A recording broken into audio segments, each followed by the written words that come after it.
स्वागत है आप सभी का। वेलकम। कैसे हैं? उम्मीद करता हूँ बढ़िया मस्त चकाचक बिंदास। हम अमरनाथ आपके साथ लेकर आपकी रोज की कक्षा दोपहर 1 बजे हिंदी की दवाई। कैसे हैं आप सब? उम्मीद करता हूँ बढ़िया। तो शुरू किया जाए प्रैक्टिस। चलिए शुरू करते हैं। पहला सवाल, बेहतरीन सवाल है कि निम्नलिखित में से किसका विकास आखिरी में हुआ? किसका विकास आखिरी में हुआ? अपभ्रंश का, वैदिक संस्कृत का, पाली प्राकृत का, लौकिक संस्कृत का, किसका विकास आखिरी में हुआ? तो अगर भाषा के संदर्भ में जाएं तो अपभ्रंशों का विकास सबसे आखिरी। वैदिक संस्कृत सबसे पहले है, पाली प्राकृत उसके बाद, लौकिक संस्कृत उसके बाद है, पाली प्राकृत उसके बाद है, और उसके बाद सबसे आखिर में अपभ्रंश है। और अपभ्रंशों से ही हमारी हिंदी वर्तमान में निकल करके आती है। जैसे आपसे कोई पूछे कि हिंदी का विकास किससे हुआ है, तो आप कहेंगे हिंदी अपभ्रंशों के अंतर्गत शौरसेनी अपभ्रंश से निकली हुई है। किससे निकली हुई है? शौरसेनी अपभ्रंश से।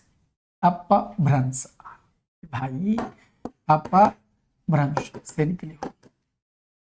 तो इसे याद रखिएगा, सवाल गाहे बगाहे पूछ ही लिया जाता है। और सबसे पहला कौन सा माना जाएगा? तो सबसे पहला आपका वैदिक संस्कृत माना जाएगा। वैदिक संस्कृत से उद्भूत होती है भाषा। ठीक, यह कक्षा प्रश्न का उत्तर लगाते रहे। यह कक्षा हिंदी की दवाई जो मैं दोपहर 1 बजे चलाता हूँ, मेरा उद्देश्य रहता है कि मैं हिंदी के सारे पोर्शन कवर कर लूँ। यानी कि आप जो अलग अलग परीक्षाएं देते हैं, आप यूपी ट्रिपल एससी देते हैं, आप यही की परीक्षा दे रहे हैं, या आप बीपीएससी ट्रिपल एससी कोई आप बिहार का, एमपी का कोई भी पेपर दे रहे हैं, तो वहाँ पर संज्ञा सर्वनाम विशेषण क्रिया सब दुनियादारी आती है, रसचंद अलंकार भी आता है, सब कुछ आता है। तो मेरा उद्देश्य रहता है दोपहर 1 बजे की कक्षा में टू कवरिंग ऑल सिलेबस। आपकी डिमांड रहती है थंबनेल दीजिए, तो एक हफ्ता मैंने एई का थंबनेल लगाया, तो एई के हिसाब से सिलेबस डिजाइन किया। एई में जो पूछा जाता है, पूछा लगभग सभी जाता है। फिर अगली बार हमने यूपी ट्रिपल एससी के हिसाब से पेपर डिजाइन किया। और जब हिंदी फॉर ऑल लिख देते हैं तो इसमें जो बची खुची चीजें होती हैं, रसचंद अलंकार, साहित्य वाहित्य, सब शामिल कर लिया जाता है। तो आइए रस लेते हैं इस कक्षा का। मेज, रेलगाड़ी, मकान, पुस्तक, पर्वत को किस संज्ञा के अंतर रखा जाएगा? तो देखिए, प्राणीवाचक या प्राणीवाचक संज्ञा के भेद में नहीं आता है। कह सकते हैं कि कोई संज्ञा प्राणी वाली मध्य जीवित है या निर्जीव है, वो कहा जा सकता है, लेकिन ये प्राणी अप्राणी के भेद में, संज्ञा के भेद में नहीं आता है। जाति, भाववाचक, व्यक्तिवाचक, ये सब संज्ञाओं के भेद होते हैं। उसके अंतर्गत ये फीलिंग्स नहीं है, ये भाव नहीं है। ये क्या है? ये जाति, कॉमन नाउन कहा जाता है इनको अंग्रेजी में। तो ये कॉमन नाउन है, जातिवाचक संज्ञा है। जातिवाचक संज्ञा में जैसे पर्वत है तो जातिवाचक है, हम हिमालय कह दें, हम आल्पस कह दें, हम अरावली कह दें, हम विंध्याचल कह दें, तो ये सब क्या हो जाएंगे? विशेष पर्वत हो जाएंगे, व्यक्तिवाचक। पुस्तक हम कहें तो जातिवाचक है, लेकिन हम रामायण कहें, हम महाभारत कहें, हम कुरान कहें, हम किताबों के नाम लें तो वो क्या हो जाएंगी? व्यक्तिवाचक हो जाएंगी। ठीक, आइए आगे बढ़े। सवाल संख्या 3, मुख्य क्रिया के अर्थ को स्पष्ट करने वाली क्रिया कौन सी है? मुख्य क्रिया के अर्थ को स्पष्ट करने वाली क्रिया कौन सी है? मुख्य क्रिया माने क्या होता है? मुख्य क्रिया जैसे आप कहते हैं मोहन जाता है, मोहन जाता था, मोहन जा चुका है, तो ये जो जाता शब्द है ये मुख्य क्रिया है। इसको और क्लियर कर रही है कि कब जा रहा है, अभी जा रहा है कि पहले गया था। तो ये जो ता ती, जो है, था, थी, है, था, थी, थे, चुका, चुकी, ये सब क्या कर रहे हैं? ये हेल्प कर रहे हैं उस अर्थ को और स्पष्ट करने में। इसी को सहायक क्रिया कहा जाता है। अंग्रेजी में भी आपने हेल्पिंग वर्ब पढ़ा है। हेल्पिंग वर्ब क्या होता है? सहायक क्रिया होती। मुख्य क्रिया के अर्थ को स्पष्ट करने वाली क्रिया को सहायक क्रिया कहते हैं। प्रेरणार्थक क्रिया किसको कहते हैं? जिसमें कर्ता स्वयं काम ना करके किसी दूसरे से काम करवाता है, उसको प्रेरणार्थक क्रिया कहते हैं। प्रेरणार्थक क्रिया भी दो प्रकार की होती, एक होती है प्रथम प्रेरणार्थक और दूसरी होती है द्वितीय प्रेरणार्थक। इनका फर्क क्या होता है? का फर्क यह होता है कि जब आप कहते हैं प्रथम प्रेरणा, जैसे मान लीजिए एक शब्द आपने लिया उठना। अब उठना एक क्रिया है, कर्ता खुद ही उठेगा। लेकिन अगर मैं आपसे कह दूं उठाना और मैं आपसे कह दूं उठवाना, समझिएगा, ये क्लास खाली क्वेश्चन आंसर टिक करने के लिए नहीं, समझाने के लिए भी है। जब आप कहते हैं उठाना तो इसमें कर्ता यानी if you are doer, if you are subject, आप वाक्य के कर्ता हैं। आप कहें मैं उठ गया, ठीक, मैंने उठाया, तो तुम उसमें शामिल हुए, लेकिन तुम्हारे उठाने से उठेगा कोई और। यानी जब कर्ता किसी और से काम करवाता है तो वो मोटिवेट करता है, प्रेरणा देता है। तो जिस कार्य में कर्ता द्वारा प्रेरणा दी जाती है उसी को प्रेरणार्थक क्रिया कहते हैं। इसमें कर्ता शामिल हुआ, उसने भी हाथ लगा, उठ जा भाई, उठ जा, लेकिन एक और काम हो सकता है, उठवाना। आप ऐसे हाथ बांध के खड़े हो गए, ओ मोहन जरा उसको सोहन को जगा दे, तो आप क्या कहेंगे, मैंने सोहन को उठवाया। इसमें आप दूर खड़े रहे, आपने किसी और से काम करवाया, तो इसमें सेकंड प्रेरणा है, आपने किसी से कहा और द्वितीयक प्रेरणा पहुंची। इसमें आप डायरेक्ट मोटिवेट कर रहे हैं, इसमें आप इनडायरेक्ट मोटिवेट कर रहे हैं, इसमें आप सेकेंडरी मोटिवेटर है, इसमें आप प्राइमरी मोटिवेटर है। तो प्राइमरी मोटिवेटर है तो प्रथम प्रेरणा देंगे, और सेकेंडरी मोटिवेटर होंगे तो द्वितीय प्रेरणा देंगे। इसी को प्रथम प्रेरणार्थक क्रिया एवं द्वितीय प्रेरणार्थक क्रिया कहा जाता है। प्रेरणाएं दो प्रकार की होती हैं क्रिया के अंतर्गत। नाम बोधक और नाम धातु क्रिया क्या होती है? नाम धातु क्रिया नाम बोधक क्रिया से मतलब है जब हम संज्ञा सर्वनाम या विशेषण से क्रियाएं बनाते हैं, उन्हीं को नाम धातु या नाम बोधक क्रिया कहा जाता है। शब्द कितने सुंदर है, जब नाम को ही धातु बना दे। माने नाम माने क्या होता है? संज्ञा। तो संज्ञा जब कहते हैं तो संज्ञा से हमारा तात्पर्य व्याकरण में जनरल अप्रोच में सर्वनाम और विशेषण भी होता है। भाई संज्ञा की जगह आते हैं सर्वनाम, संज्ञा तो संज्ञा के खानदानी हो गए, और विशेषण जो होते हैं वो संज्ञायित होते हैं, भाई वो भी संज्ञा के लिए ही बने हैं। बेसिकली संज्ञा खासियत बताते हैं संज्ञा सर्वनाम की, तो इनका एक खानदान है, मतलब एक कुनबा है। इस कुनबे को हम लोग नाम के अर्थ में जानते हैं। तो जब हम कहते हैं नाम बोधक, तो इसका मतलब चाहे संज्ञा से, चाहे सर्वनाम से, चाहे विशेषण से, अगर तुम क्रिया बनाए ले रहे हो, उस नाम को तुम धातु में कन्वर्ट कर ले हो, हाथ से हाथियाना, लात से लतियाना, चिकना से चिकनाना, ऐसे शब्द बना ले रहे हो, तो उसको नाम धातु क्रिया कहते हैं। तो उसको हम क्या कहते हैं? नाम धातु क्रिया कहते हैं। तो जैसे हाथ है, हाथ से हमने क्या बना दिया? हाथी। ये नाम को आपने धातु कर दिया, नाम को आपने क्रिया बना दिया। ठीक। अच्छा, नाम बोधक क्रिया होती है, ऐसी ही है, थोड़ा सा फर्क हो जाता है, और वो थोड़ा सा फर्क इतना है कि जब आप यहां कहते हैं जैसे भस्म, कोई संज्ञा शब्द ले लें, सर्वनाम शब्द ले लें, विशेषण ले लें, और उसमें कोई क्रियापद जोड़ दें, जैसे आप कहें भस्म करना, भस्म करना, तो भस्म संज्ञा है। दुखी होना, विशेषण में आपने होना करना लगा दिया। तो जब आप अलग से कोई क्रिया शब्द जोड़ते हैं तो नाम बोधक कह देते हैं, और जब आप सीधे संज्ञा को क्रिया में कन्वर्ट कर देते हैं तो उसको नाम धातु कह देते हैं। लगभग एक बात होती है, थोड़ा सा माइनर डिफरेंस होता है जिसको समझ के चलना है। क्या ही गजब है, क्रियाओं के भेद समझ में आ रहे हैं। अब जरूरी थोड़ा ना कि पहले पूरा क्रिया रट लिया जाए तब क्लास बैठी जाए। अब आप समझ गए, अगली बार जब नाम धातु, नाम बोधक और प्रेरणार्थक और सहायक क्रिया आएगी तो जान जाओगे। इसी अभ्यास के लिए इस कक्षा में बैठना है, थोड़ा थोड़ा करते करते खोपड़ी सेट हो जाएगी उस पैटर्न में। आइए आगे बढ़ते। जब मैं जयपुर में था तब स्वयं खाना बनाता था, इस वाक्य में किस प्रकार का आश्रित उपवाक्य है? आश्रित उपवाक्य। तो जब कभी जब वाक्य की बात करते हैं तो एक सरल वाक्य होता है, एक मिश्र वाक्य होते हैं, एक संयुक्त वाक्य होते हैं। सरल वाक्य एक कर्ता क्रिया का होता है, मिश्र वाक्य होता है जिसमें एक वाक्य दूसरे वाक्य पर डिपेंडेंट हो। तो जो एक दूसरे पर डिपेंडेंट, एक दूसरे पर निर्भर वाक्य होते हैं उनको उपवाक्य कहा जाता है। ठीक। तो इसमें पूछा गया कि जब मैं जयपुर में था तब स्वयं खाना बनाता था। आप देख पा रहे हैं कि एक वाक्य दूसरे पर निर्भरता रख रहा है, लेकिन निर्भरता कैसी रख रहा था? बोले कब खाना बनाते थे? जब जयपुर में थे। तो जब जयपुर में थे, ये खाना बनाने की विशेषता तो बता रहा है। कब बनाते थे? बोले जब जयपुर में। खाना बनाने की, खाना बनाना एक क्रिया है, इस क्रिया का समय बताया जा रहा है उतने वाले हिस्से से, जब जयपुर में था तब बनाता था। तो इसका मतलब विशेषता किसकी बताई जा रही है? क्रिया विशेषण, क्रिया की विशेषता बताई जा रही है। तो ये वाक्य क्रिया विशेषण उपवाक्य हो जाएगा। ये क्रिया विशेषण उपवाक्य क्या हो जाएगा जी? क्रिया विशेषण उपवाक्य। इतनी सी बात, और क्या चाहिए? देखिए, अब देखिए, उपवाक्य एक अलग से पूरे समझने समझाने की क्रिया है, लेकिन जब प्रश्न आवे तो उसके अनुसार सोच सोच करके हम आपको कंसेप्ट समझाते चलेंगे। जब कोई उपवाक्य संज्ञा का काम करे तो संज्ञा उपवाक्य, जब कोई वाक्य शब्द एडजेक्टिव का काम करे, विशेषण की तरह उसको ट्रीट किया जाए तो विशेषण उपवाक्य हो जाएगा। यह प्रश्न के हिसाब से समझेंगे। ठीक, आइए आगे बढ़े। देव व्यावाहन का संधि विच्छेद क्या होगा? सोचिए, उचित संधि विच्छेद क्या होगा देव व्यावाहन का? कैसे बना है देव व्यावाहन शब्द? तो देवी वाहन नहीं गुरुजी, देवी वाहन नहीं गुरुजी, आपका दिल कर रहा है देवी लगा दें, हैं? नहीं लगा सकते। देवी आवाहन, याद रखिएगा, सही शब्द, मूल शब्द देवी है। देवी का प्रयोग तब करते हैं जब खाली संबोधन करते हैं, हे देवी।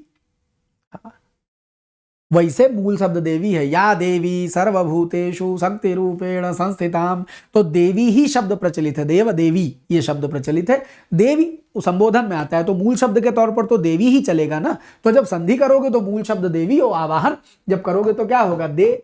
जिस अक्षर पर संधि पढ़ लो, अगर अभी तक ना पढ़ी है तो संधि पढ़ लो, जाओ इसी चैनल को एक्सप्लोर करो, इसमें तुमको एक वाला हिस्सा मिलेगा व्याकरण, वो प्लेलिस्ट में संधि की प्लेलिस्ट होगी और उसमें 3 संधियां हैं, 3 वो स्वर व्यंजन विसर्ग, तीनों वीडियो हैं, 4-4.5 घंटे टोटल वीडियो है।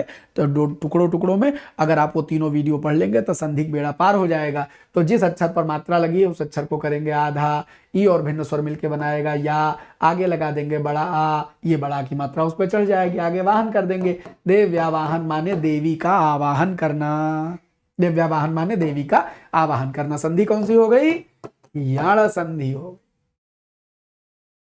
देशवासी में कौन सा समास है, चुनो। देशवासी में कौन सा समास है, अधिकरण तत्पुरुष है, संबंध तत्पुरुष है, कर्म तत्पुरुष है कि संप्रदान तत्पुरुष। देशवासी में कौन सा समास है, अधिकरण तत्पुरुष है कि संबंध तत्पुरुष है, कर्म है कि, तो भैया बोल के दिखाओ।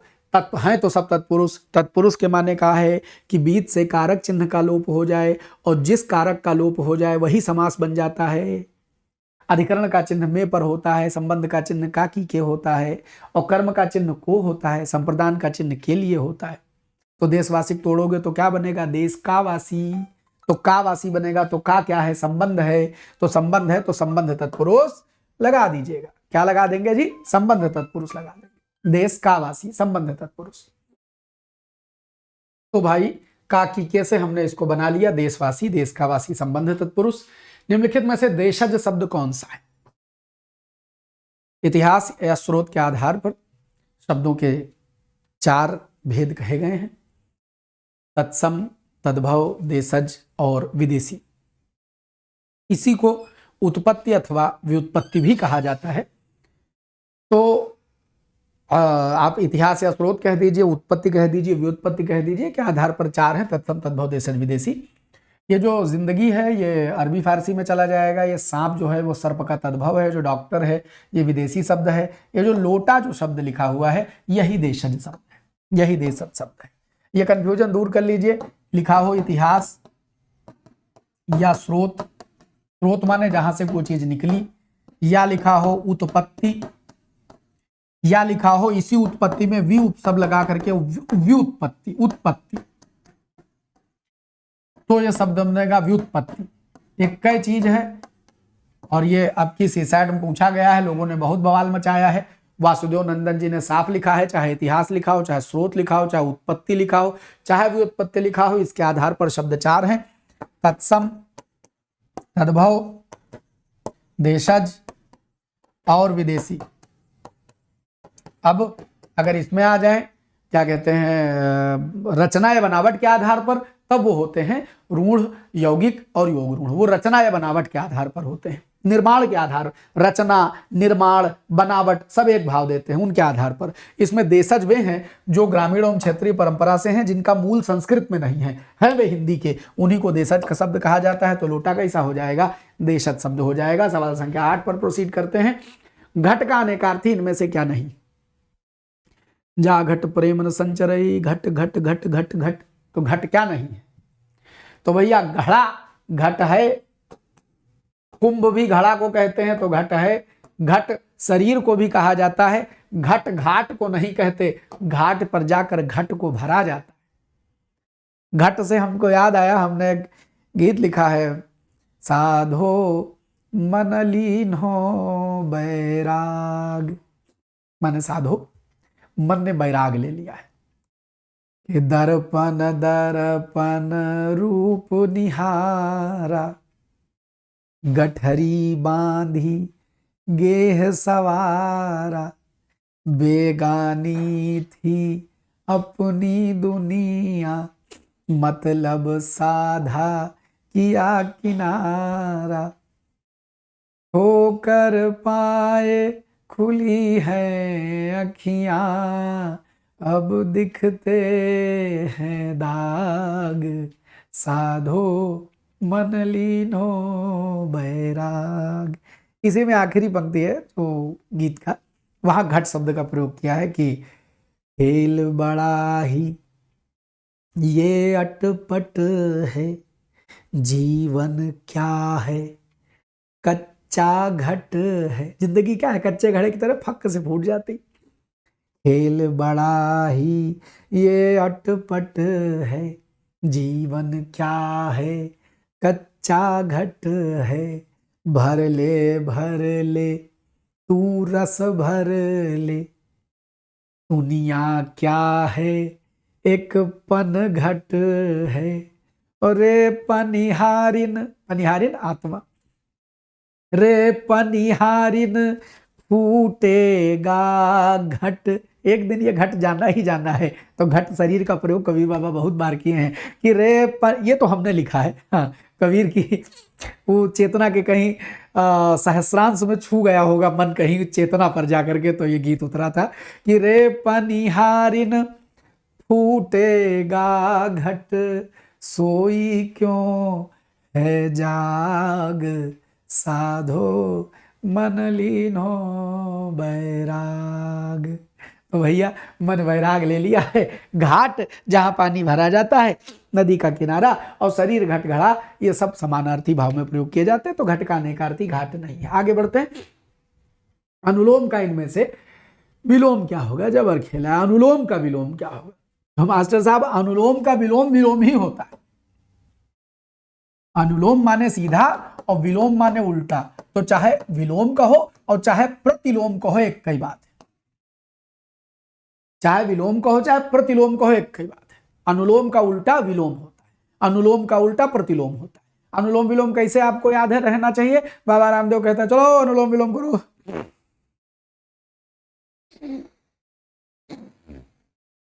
खींचो बाहर करो, खींचो बाहर करो, खींचो बाहर करो, एक तरफ से खींचना है, भीतर ले जाना है, बाहर छोड़ना भीतर। तो अनुलोम माने सीधी क्रिया, प्रतिलोम या उल्टी क्रिया। तो बच्चा इसको अनुलोम विलोम कहा जाता है।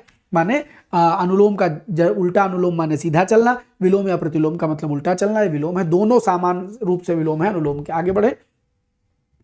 बेहतरीन सवाल है, इनमें से मिश्र वाक्य को ढूंढना है। युद्ध में सेनापति को वीरता दिखाने के कारण राष्ट्रपति ने उसे वीर चक्र प्रदान किया। उसे लूटने के अतिरिक्त पीटा भी गया। उसने मान लिया कि दोष उसका है। मेरा मित्र आया और हम दोनों सैर करने चले गए। ये और कह रहा है कि यह संयुक्त है। उसने मान लिया कि दोष उसका है। उसने मान लिया क्या, कि दोष उसका है। वाक्य पर एक दूसरे की डिपेंडेंसी है। जब एक हिस्सा दूसरे हिस्से पर डिपेंड हो तभी इसको मिश्र वाक्य कहते हैं। को आंसर कर दीजिए। उसे लूटने के अतिरिक्त पीटा गया, एक ही क्रिया प्रयोग की गई है कर्ता के संग। अच्छा, और युद्ध में सेनापति को वीरता दिखाने के कारण राष्ट्रपति ने उसे वीर चक्र प्रदान किया। यह भी सरल वाक्य है। इसमें कोई दो वाक्य अलग अलग से नहीं जुड़े हैं। वाक्य लंबा है लेकिन यह है सरल ही। तो यह सरल है, यह भी सरल है, यह अकेले मिश्र है। आगे बढ़ते हैं। माया से माया मिले कर कर लंबे हाथ, लोकोक्ति का क्या अर्थ है? जहां महिलाएं रहती हैं वहां अन्य महिलाएं जाना पसंद करती हैं। जहां धन होता है धन वहीं आता है। अब माया माने धन, माया माने माया आंटी नहीं। हाँ, कहीं माया से माया मिले और लंबे लंबे हाथ करके आओ बहन कहाँ थी, ये नहीं है। माया से माया मिले, जहां धन जिसके पास होता है वही और धनी होता है। ये कहावत है बुजुर्गों की कि माया से माया मिले कर कर लंबे हाथ। जिसके पास धन हो उसी के पास, जिसके पास कुछ नहीं उसके पास कुछ है नहीं है। और जिसके पास आना शुरू करता है तो इधर से भी आ रहा है उधर से भी आ रहा है, जाने जाने कितने स्रोत से आ रहा है। ईश्वर कृपा है, अपने किए गए श्रम का ही परिणाम होता है। बेईमानी शैतानी को इकट्ठा करता है तो खत्म हो जाता है। वो नहीं खत्म हो पाता उसकी पीढ़ी में तो अगली पीढ़ी पर जाके पीढ़ी नेस्तनाबूत हो जाती है। बेईमानी शैतानी की इकट्ठा किया, वरना अपने पुण्य के, अपने कर्म से, अपने समय से, अपने श्रम से कमाया हुआ जो धन होता है जब वो बढ़ता है तो खूब आनंद से बढ़ता है। माया से माया मिले कर कर लंबे हाथ। तो जहां महिलाएं रहती हैं वहीं अन्य महिलाएं जाना पसंद करती नहीं। जहां धन होता है धन वहीं आता है, जहां धन होता है धन वहीं आता है। बढ़े आगे। सवाल संख्या 12। हे सारथे हे द्रोण क्या देवेंद्र भी, हे नहीं, हे सारथे हैं द्रोण क्या आ देवेंद्र भी आ कर लड़े, है खेल क्षत्रिय बालकों का, व्यूह भेदन कर लड़े। बताओ इसमें रस कौन सा है? गीत छंद तो हरि गीतिका है। हरि गीतिका, हरि गीतिका, हरि गीतिका, हरि गीतिका, श्री रामचंद्र कृपालु भज मन, हरण भव भय दारुणम। हरि गीतिका को 4 बार बोल दीजिए, इसी तरह मस्ती में बोल दीजिए हरि गीतिका छंद है। 7 चौक 28 मात्रा का सम्मात्रिक छंद होता है। बहरहाल छंद नहीं बताना, इसमें रस बताना है। तो कहा जा रहा है, हे सारथे हे द्रोण, क्या देवेंद्र भी आकर लड़े, है खेल क्षत्रिय बालकों का, व्यूह भेदन कर लड़े। उत्साह दिखाया जा रहा है। अभिमन्यु कह रहे हमको भेज दो, हम जाएंगे चक्रव्यूह तोड़ने। तो उत्साह है, और जहां उत्साह है वहां वीर है। भयानक डरना डराना होता है, बीभत्स घृणास्पद चीजें होती, हाथ से हंसी का भाव होता है। तो उत्तर एक होगा वीर, बाकी कोई नहीं होगा। बढ़े आगे। कलम का सिपाही किस विधा की रचना है? कलम का सिपाही, तो क्या उपन्यास है कलम का सिपाही? नहीं। क्या नाटक है कलम का सिपाही? नहीं। क्या संस्मरण है कलम का सिपाही? नहीं। यह जीवनी है। किसकी जीवनी है? बताएं किसकी जीवनी है कमेंट करके। गुड, ये प्रेमचंद की जीवनी है, इसके बारे में जान लीजिए। और यह भी जान लीजिए कि कभी प्रेमचंद्र ना लिखा करिए, प्रेमचंद लिखा करिए, क्योंकि प्रेमचंद जी अपना नाम प्रेमचंद लिखते थे। तो वर्तनी में पूछ ले तो प्रेमचंद लिखना। प्रेमचंद जी की जीवनी है।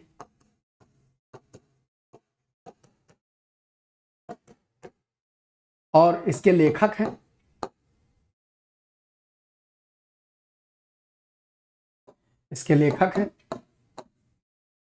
अमृत राय, जो कि प्रेमचंद जी के पुत्र हैं।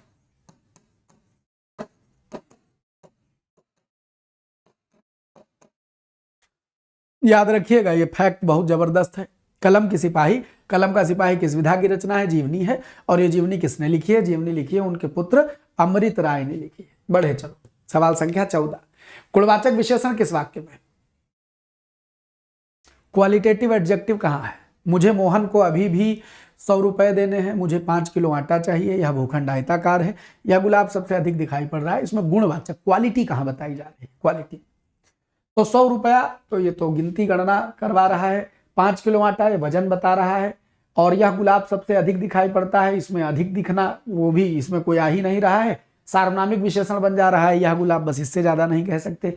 क्वालिटी कहीं नहीं बताई जा रही है, क्वालिटी सिर्फ आयताकार बता रहा है। आप जानते हैं गुण रूप हो, रंग हो, आकार हो, कुछ भी हो, वो सब जो क्वालिटी को बताए वो तो आयताकार, लंबा, चौड़ा, गोल, ये सब क्वालिटी में आता है।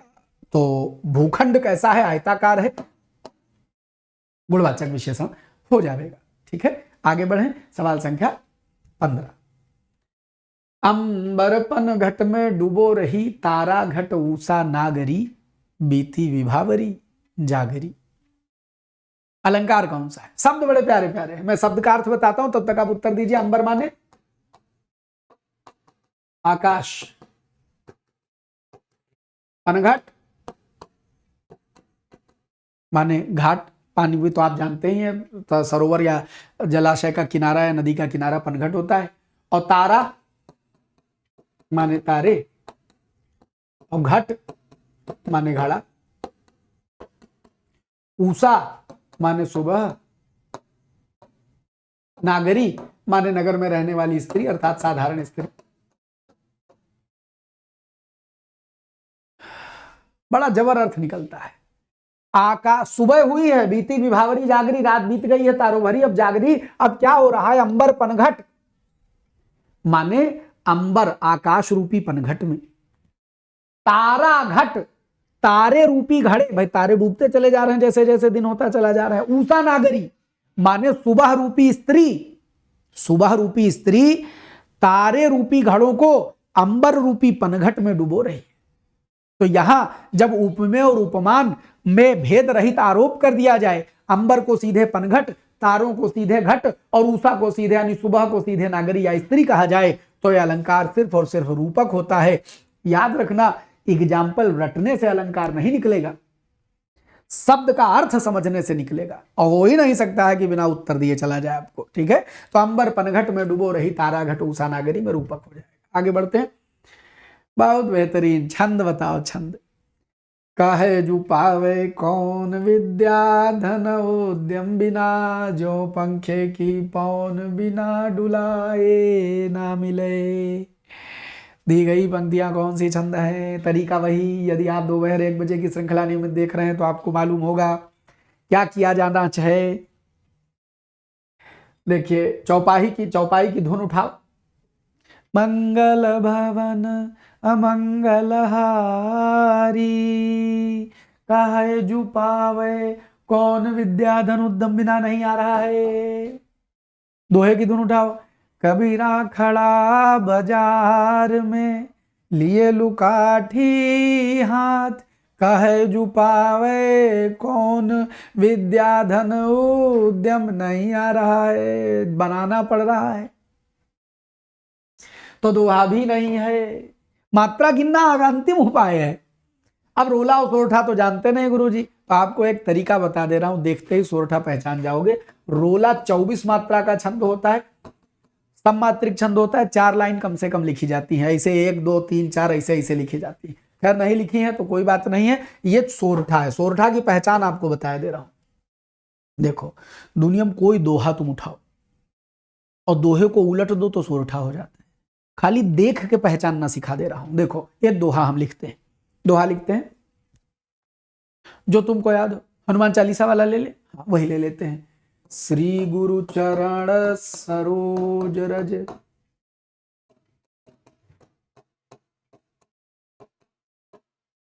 थोड़ा दूर से लिखे वरना एक लाइन में आएगा नहीं तो तुम कंफ्यूज हो जाओगे। देखो, ये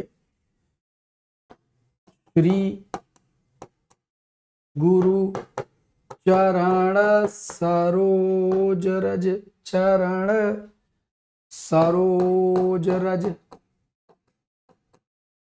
निज मन मुकुर सुधारी,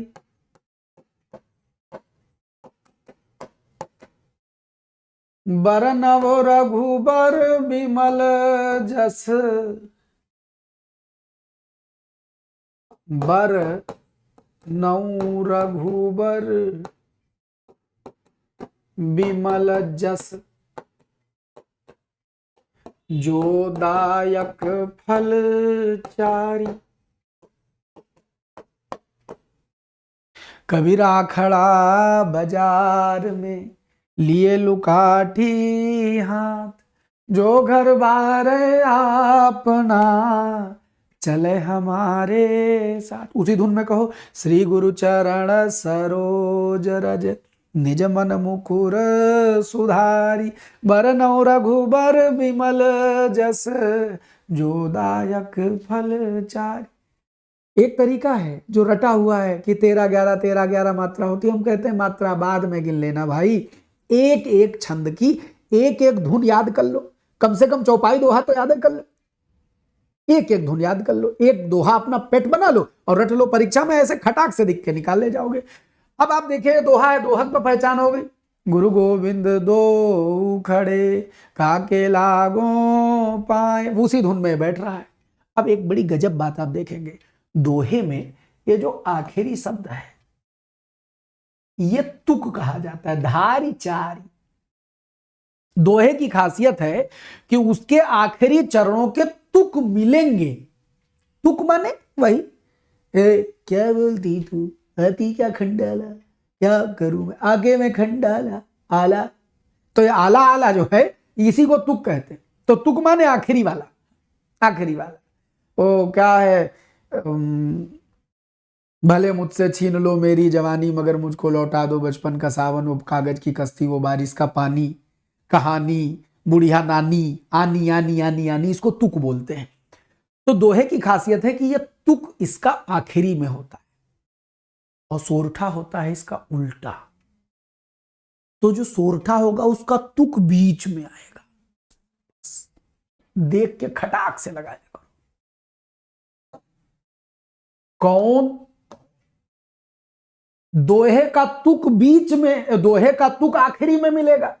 और जबकि सोरठा होगा तो चूंकि वो दोहे का उल्टा छंद होता है, दोहा चलता है 13-11 13-11, और जबकि सोरठा चलता है 11 13 11 13, तो जो तुक है वो बीच में जरूर, बाद में भी मिल जाए मिला करे हमारी बला से, लेकिन बीच में जरूर मिलेगा। अगर ये बीच की लाइन का तुक मिला, सेट हो जाए, तो सोरठा ही मानना। जाओ तुम आज के बाद कोई सोरठा का एग्जाम्पल उठा के देख लो, किताब प्रीवियस ईयर पेपर उठाना कोई, और सोरठा के एग्जाम्पल देखना, बीच में तुक मिलता दिखाई पड़ेगा। इस जगह कौन पौन औन जौन खौन फौन कुछ भी कुछ हो, जैसे इसमें दोहे में आखिरी तुक मिलता है, यहां ये मिल जाएगा। और एक गजब बात कि चूंकि दोहा जो सोरठा होता है वो दोहे का उल्टा होता है, इसके मध्य में तुक मिल रहा है, तो जैसे ही मध्य में तुक पहचानो, खटाक से एक काम करो, इसको उलट के गा लो। इसको अगर उलट के गाओगे तो दोहे की धुन में सेट हो जाएगा। दिखाएं, पहले इसको पढ़ते हैं, पहले तुम्हारा कोई पढ़ते हैं। गुरु गोविंद दो खड़े काके लागो पाए, बलिहारी गुरु आपने गोविंद दियो बताए। अब उल्टा पढ़ते हैं। विद्या धन उद्यम बिना काहे जु पावे कौन, बिना डुलाए ना मिले जो पंखे की पौन।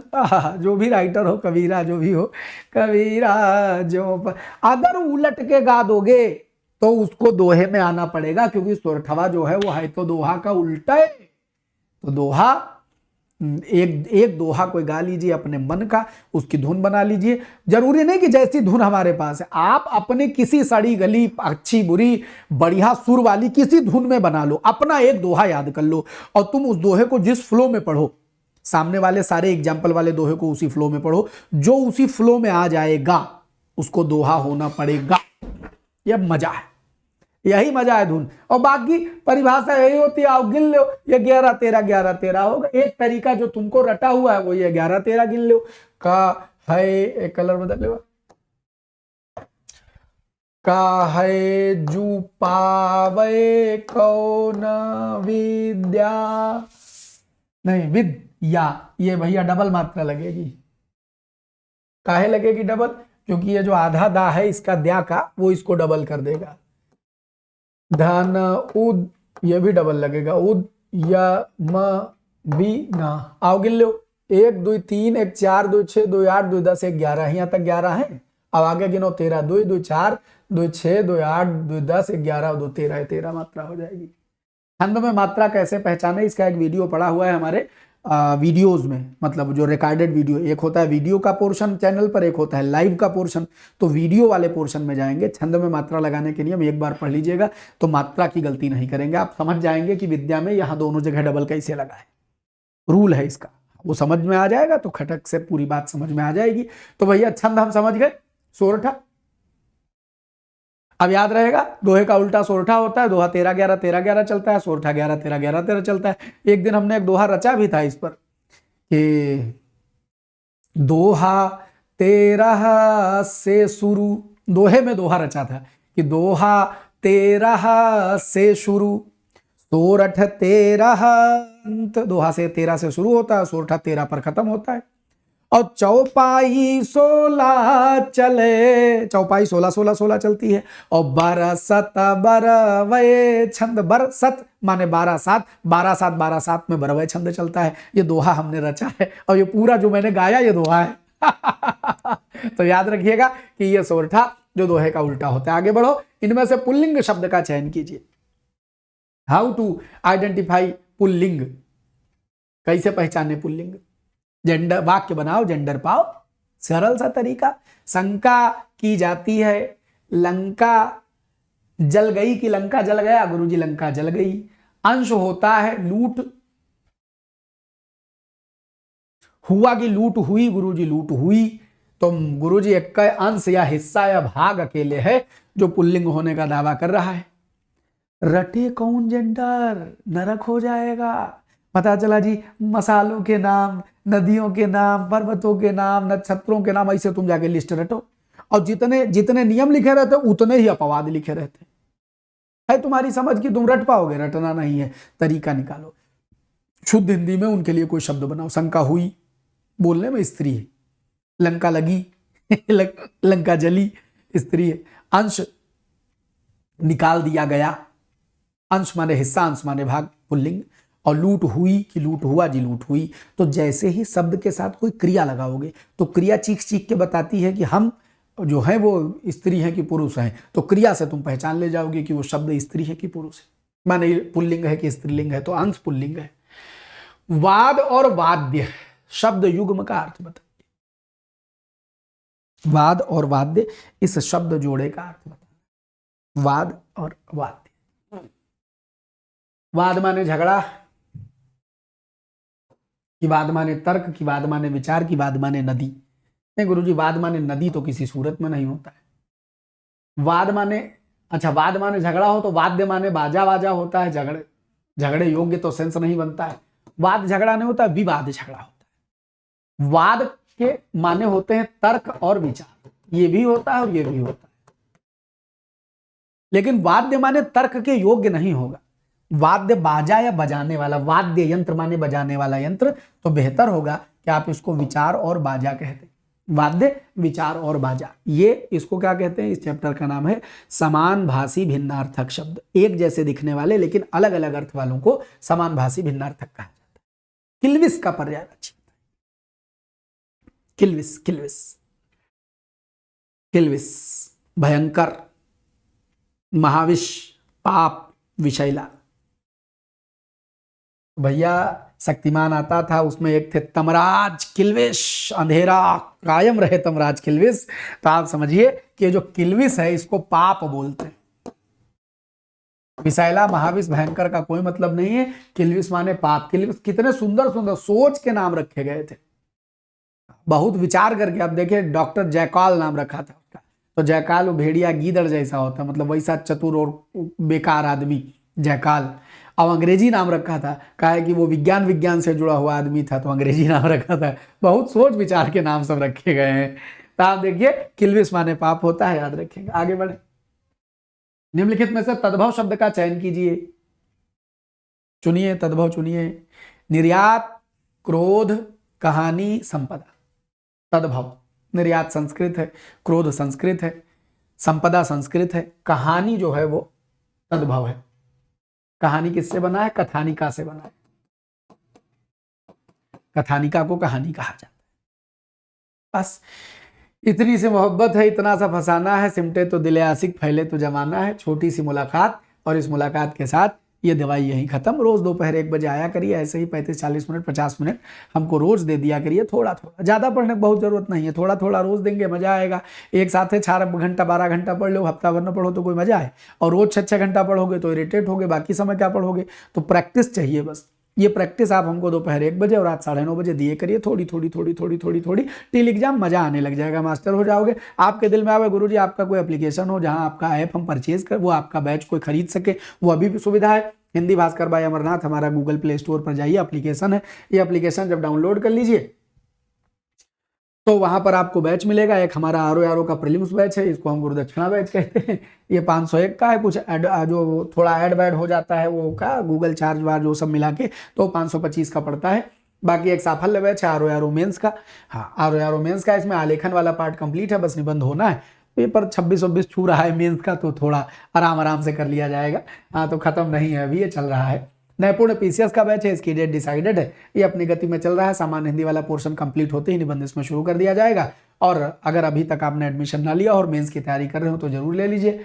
और अभियंता बैच उत्तर प्रदेश के एई छात्रों के लिए 20 अप्रैल की डेट डिसाइडेड हो चुकी है, और एई का प्रीलिम्स और मेंस दोनों बैच पढ़ाएंगे। इसमें मैंने पूरा रिकॉर्डेड कंटेंट दे दिया है थ्योरी का, थ्योरी कंप्लीट कर लीजिए। और होली के बाद, आपका पेपर अप्रैल में है, होली के बाद हम इसमें लाइव क्लास शुरू करेंगे जिसमें चैप्टर वाइज डिस्कशन करेंगे क्वेश्चन आंसर का। तो क्वेश्चन आंसर का चैप्टर वाइज डिस्कशन जब आपके लिए करेंगे तो ये 2 हिस्सों में, माने एक थ्योरी बैच कंप्लीटेड है, रिकॉर्डेड और एमसीक्यू बैच हम इसी में लॉन्च करेंगे, इसी में फ्री। जो एक बार एडमिशन ले लेगा उसके लिए रहेगा, अलग अलग नहीं होगा। एमसीक्यू बैच इसी में लॉन्च करेंगे और उस बैच के माध्यम से आप इसमें शामिल हो सकते हैं और पूरी तैयारी हो जाएगी। तो हिंदी कहीं और पढ़नी नहीं पड़ेगी, खाली इसी बैच से पूरा काम हिंदी का हो जाएगा। जीएस की टेस्ट सीरीज देख लीजिए, यूपीपीएससी आरो 2024 के लिए जीएस की एक टेस्ट सीरीज अवेलेबल है। हमारे मित्र हैं रीजनिंग के सर डीसी मिश्रा सर, जबरदस्त रीजनिंग पढ़ाते हैं सीसैट के लिए या आरो बैच के लिए। यदि आपके मन में रीजनिंग का कोई ख्याल हो तो एक बार आप पढ़ लेंगे। ये वाला बैच बहुत कम नॉमिनल कॉस्ट का है, आप ये पढ़ लेंगे तो रीजनिंग का खेल खत्म हो जाएगा। आधार बैच, आप 2-4 अलग-अलग परीक्षाएँ दे रहे हैं, आप चाहते हैं कि गुरुजी कोई एक बैच ऐसा दे दीजिए जिससे सारी परीक्षा कवर हो जाए, तो आधार बैच है। और उसके अलावा उत्तराखंड के छात्रों के लिए पॉलिटेक्निक बैच है, और एक एग्रीकल्चर मेंस वाले छात्रों के लिए बैच हमारे पास चल रहा है। ये मेंस वाला बैच है, आप इसको पढ़ें और तैयारी करें अपनी। इसी शुभकामना, इसी बतकही, इसी जानकारी के साथ करेंगे आज के एपिसोड को यहीं खत्म। मुलाकात करेंगे रात 9:30 बजे हम, तब तक के लिए जय हिंद, खूब खुश रहें। 1 बजे 9:30 बजे आना ना भूलें। बहुत बहुत धन्यवाद, बाय बाय।